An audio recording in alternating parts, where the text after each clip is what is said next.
और अब आपको बताएं कि IMF ने बानी PTI के खत पर बयान जारी करते हुए तमाम इंतखाबी एतराज़ात हल करने की हिमायत कर दी है। मज़ीद तफसीलात जानते हैं जॉन न्यूज़ के नुमाइंदे ताहिर शेरानी से। जी ताहिर, बताइएगा मज़ीद क्या तफसीलात हैं आपके पास?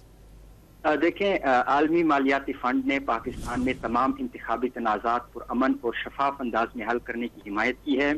IMF ने पाकिस्तान तहरीक इंसाफ की जानिब से 28 फरवरी को लिखे गए खत का हवाले से एक बयान जारी किया है, जिसमें यह कहा गया है कि IMF माशी मामलात में महदूद मुदाखलत कर सकता है और जो IMF है वो सियासी मामलात पर तबसरा नहीं करता। ताहम जो पाकिस्तान में इंतखाबी तनाज़ात हैं वो पुरअमन और शफाफ अंदाज में हल करने की IMF की जानिब से हौसला अफजाई की जाती है। बयान में ये कहा गया है कि पाकिस्तान के माशी मसाइल का देरीना हल चाहते हैं और IMF चाहता है कि तरक्की का समर हर पाकिस्तानी शहरी तक पहुँचे। पाकिस्तान में टैक्स आमदनी बढ़ाई जाए।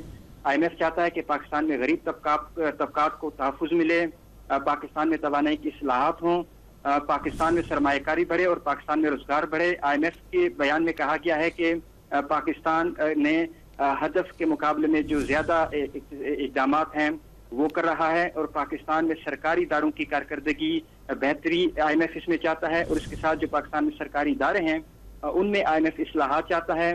IMF की जानिब से ये भी कहा गया है कि IMF नई हुकूमत के साथ जो दूसरा जायजा मुज़ाकरात है वो मुकम्मल करना चाहता है, क्योंकि पाकिस्तान इस वक्त $3 अरब के कलील मुद्दती कर्ज प्रोग्राम में है और जो दूसरा जायजा मुज़ाकरात है वो रवामा होने का इम्कान है और IMF चाहता है कि ये मुज़ाकरात मुकम्मल हो और जो पाकिस्तान में माशी इस्तेहकाम और सरमायाकारी है उसमें इजाफा हो सके। IMF नई हुकूमत के साथ काम करने का ख्वाहिशमंद है। ताहिर हमें तफसीलात से आगाह कर रहे थे। ताहिर, आपका शुक्रिया।